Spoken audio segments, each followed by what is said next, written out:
All right, so today we're on page 287 and we're going to learn about evaluating algebraic expressions.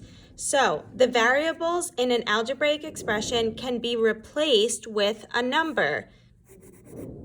Once the variables have been replaced, then you can evaluate, which means to find the value of the algebraic expression. So to evaluate basically just means to solve or to find the answer. So suppose that x equals 5 in the expression 4x plus 2. The expression can be evaluated by replacing the x with 5 and simplifying according to the order of operations as shown. So you could take 5 and replace the x with a 5. So instead of 4x plus 2, remember that a number in front of a variable means multiplication. So this would be 4 times 5 plus 2, not 45. It becomes 4 times 5. And remember that parentheses could be used as multiplication. So then you just follow order of operations. So you would do multiplication first, 4 times 5, you would get 20. And then you would add to get 22. So the expression 4x plus 2 is equal to 22 when x equals 5. Can you evaluate the expression 2x plus 5y minus 1 if you know that x equals 3? So the answer to this would be no, because, I'm going to abbreviate, because we don't know what y equals. So we can't evaluate it. So we can't find a single number answer. We know what x is, but if we don't know what y is, then we're still going to be left with a variable, so we can't fully evaluate it. Example 1, evaluate one-step algebraic expressions.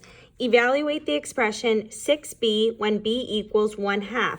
So again, a number in front of a variable means multiplication. And if b is 1/2, we can replace this b with 1/2. So instead of 6 times b, it's going to become 6 times 1/2. So remember, we multiply.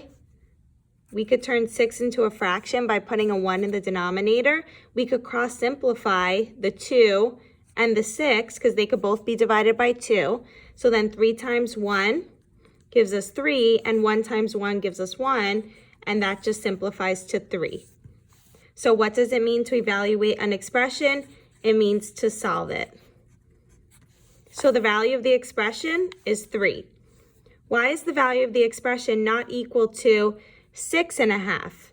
Well, every mixed number, that actually means 6 plus 1/2. But a number in front of a letter means multiplication. So when we replace n with, well, actually it's not n, it's b. When we replace b with 1/2, it should be 6 times 1/2, not plus, because again, a number in front of a letter means multiplication.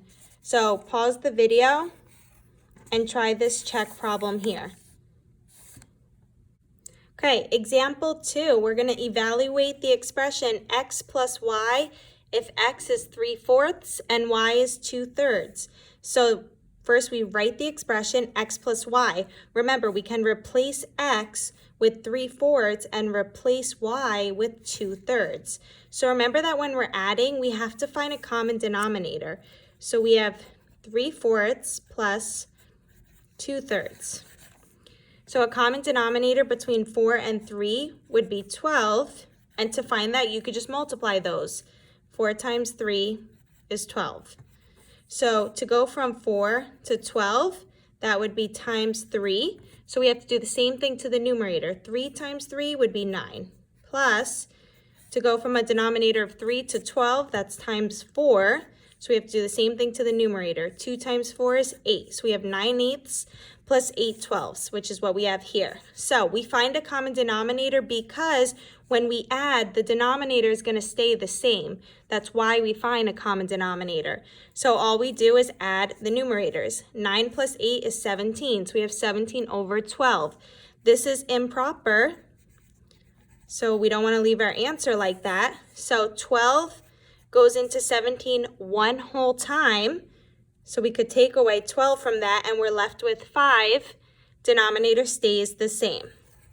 So the value of the expression is 1 and 5/12. Go ahead and try this check problem down here now. Example 3, evaluate multi-step algebraic expressions. So we want to evaluate 5x minus 4y divided by z squared when x is 4, y is 1/2, and z is 3. So the first thing we want to do is replace all the variables with the numbers that they equal. So remember, a number in front of variable means multiplication. So you could even add your dot there so that you don't forget that those mean that you're going to multiply. So this x is going to be replaced with 4. This y is going to be replaced with 1/2. And this z is going to be replaced with 3. So then we get 5 times 4 here minus 4 times 1/2 divided by 3 squared. So now we got to solve this using order of operations. So remember, we got to go inside the parentheses first because we got to follow PEMDAS, order of operations.